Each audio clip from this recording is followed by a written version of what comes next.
खासदार अमोल कोल्हे आपल्या बरोबर आहेत. काय नेमकी चर्चेची मागणी सभागृहामध्ये केलेली होती आणि लोकसभा अध्यक्षांकडून आतापर्यंत जवळपास 141 खासदारांवरती ही निलंबनाची कारवाई करण्यात येते. काय नेमकी प्रमुख मागणी होती?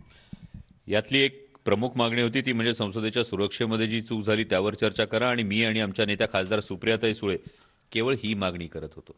जी कांद्यावर निर्यात बंदी लादली गेलेली आणि त्यामुळे सर्वसामान्य शेतकऱ्यांच्या स्वप्नांची राख रांगोळी करायचं काम हे केंद्र सरकार करतं. या कांदा निर्यात बंदी उठवण्याविषयी चर्चा करा.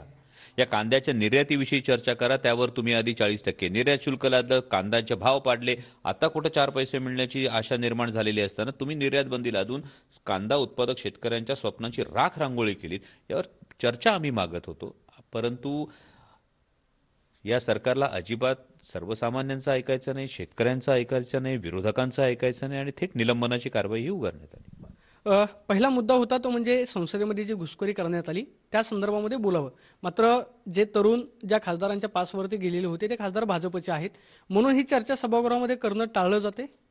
मला वाटतं याला काही अँगल आहेत आपल्याच माध्यमातून ज्या बातम्या समोर आल्यात, कारण याची नक्कीच अजून चौकशी सुरू आहे. परंतु ज्या तरुणांच्या विषयी ज्या गोष्टी समोर आल्यात ह्या तरुणांच्या जर आपण एकूण गोष्टी पाहिल्या तर या तरुणांच्या मनातली अस्वस्थता समोर आहे. त्यांनी निवडलेला मार्ग हा चुकीचा आहे. परंतु त्यांनी जे कारण सांगितलेलं आहे या कारणावर कोणी चर्चाच करत नाहीये.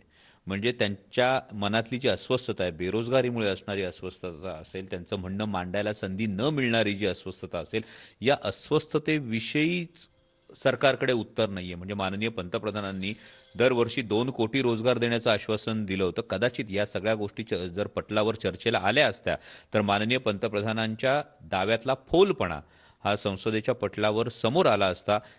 म्हणून ही चर्चा टाळली जाते की काय, अशी एक मनात शंका येते. आणि माननीय गृहमंत्र्यांनी या संदर्भामध्ये नेमकी काय कार्यवाही सुरू आहे या संदर्भात निवेदन देणं ही एक प्रमुख मागणी होती, पण ती टाळली गेली. आता आज खरं तर शेतकऱ्यांच्या विषयी बोलण्याचा हा मनोदय होता, कारण फार महत्त्वाचा गोष्ट आहे कांदा उत्पादक शेतकऱ्यांची. कारण 8-9 वर्ष कांद्याला बाजारभाव नाही आहेत. मागच्या वेळी 3-4 महिन्यांपूर्वी जेव्हा भाव मिळेल अशी अपेक्षा निर्माण झाली तेव्हा 40% निर्यात शुल्क लादलं. त्यावेळी सांगितलं गेलं 2410 रुपयांनी 2 लाख टन कांदा हा आम्ही खरेदी करू. कुठलाही शेतकरी मला अजून आढळलेला नाही ज्याला 2410 रुपयाचा भाव मिळाला असेल.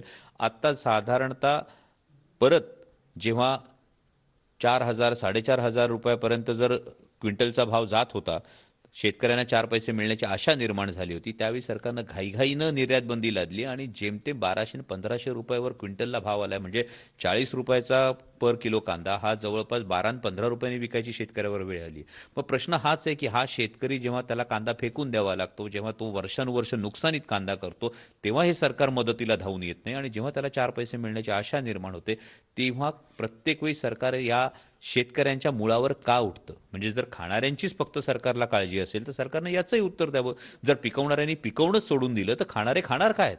आणि जर मोजक्या उद्योगपतींचं 25 लाख कोटींचं कर्ज माफ केलं जात असेल तर मग खाणाऱ्यांना मोफत किंवा खाणाऱ्यांना रास्त दरात कांदा हा मिळावा यासाठी सबसिडी द्या, पण कांदा उत्पादक शेतकऱ्यांना अशा पद्धतीने नाडू नका. म्हणजे तुमची मागणी होती की जे कांद्यावरती निर्यात बंदी लादलेली आहे ती उठवावी. तात्काळ उठवण्यात मात्र यावी. संसदेच्या प्रश्नांवरती चर्चा केली जात नाही. तुम्ही कांद्याचा प्रश्न मांडला त्यावरती चर्चा केली जात नाही. सत्ताधाऱ्यांना नेमकं काय साधायचं या सगळ्या गोष्टींमधून, की विरोधकांचं ऐकायचं नाही असं? म्हणजे मला एका वाक्यात असं म्हणावंसं वाटतं की कदाचित मी आत्तापर्यंत आणीबाणीविषयी फक्त ऐकलं होतं. आज मी अघोषित आणीबाणी काय असते ती अनुभवली. म्हणजे विरोधकांचं ऐकायचं नाहीये, जनतेचं ऐकायचं नाहीये, शेतकऱ्यांचं ऐकायचं नाहीये. म्हणजे एकच फार महत्वाची गोष्ट आहे की सरकारला फक्त मन की बात करायची, जन की बात ऐकायची नाहीये. आज पंतप्रधानांनी सकाळी संसदीय दलाची बैठक घेतली. त्या बैठकीमध्ये पंतप्रधान असं म्हणतात की विरोधक चूक करतायत. नेमकी काय चूक विरोधकांकडून होते की आज तुमच्यावरती निलंबनाची कारवाई करण्याची वेळ लोकसभा अध्यक्षांकडे येते? म्हणजे जर माननीय पंतप्रधानांना असं वाटत असेल की विरोधक प्रश्न विचारणार ही चूक आहे तर मग दुर्दैव आहे. याविषयी काय बोलणार? काय वेगळी मागणी आहे विरोधकांची? विरोधकांना जर प्रश्न विचारायचे, विरोधकांना जर चर्चा हवी आहे, तर ही चर्चाच जर सरकार करायला तयार नसेल तर मग आणखी काय अपेक्षा ठेवायची सरकारकडून? सरकारला काय साध्य करायचं नेमकं? तुम्हाला आता सभागृहामध्ये बोलू दिलं जात नाही, तुमच्यावरती निलंबनाची कारवाई केलेली आहे. अधिवेशन होईपर्यंत आता तुम्हाला सभागृहामध्ये जाता येणार नाहीये. प्रश्न नेमका कोणत्या माध्यमातून तुम्ही उपस्थित करणार? म्हणजे ज्या कारणासाठी जनतेनं तुम्हाला निवडून दिलेलं आहे, लोकप्रतिनिधी म्हणून तुम्ही सभागृहामध्ये जाता, मात्र आता तुम्हाला सभागृहामध्ये जाता येणार नाही. कसा